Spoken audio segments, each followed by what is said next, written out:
E ao de nossa secção de cozinha, nós vamos compartilhar com você uma receita saudável, rico na proteína, rico na fibra. Nós vamos preparar overnight oats with chia seeds. Que coisa que significa?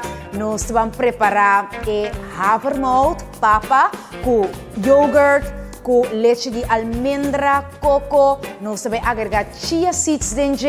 Nós vamos lagar para dentro do cast. Para o seguinte dia, nós por saborear DJ. Então, mais claro, vou por agregar diferentes tipos de coisas. Riba overnight oats, vou por pôr, por exemplo, frozen fruits, ou fruta que a bota desejar. Vou por pôr granola, nete, peanut butter, lo qual que a bota desejar. Quando nós vamos preparar isso aqui, nós vamos usar havermout. Aí nós vamos botar diferentes tipos de havermout, de marca de Albert Heijn. Botar tanto o sabor tradicional, mas também botar apple canel e tem mais sabor também, tem mais flavors. Nós vamos usar toasted coconut, pero aí nós vamos botar todo tipo de leite. Botar leite de almendra, botar leite de coco, botar a combinação e mais. A mim tá encantar com a marca específica. Aqui sempre vai me agregar de compra.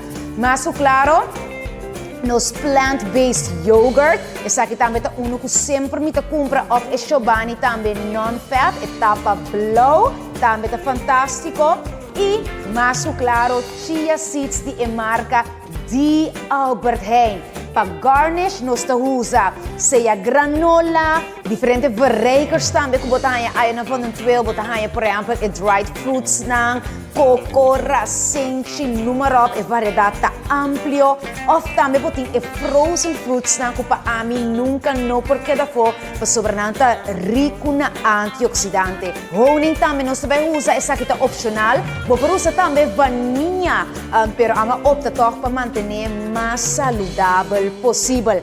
Nós vamos preparar essa aqui dentro jar de glass, botar em obter na diferente caminha, depois botar papel, botar em dentro do cas, para depois seguinte dia ou por saborear de je.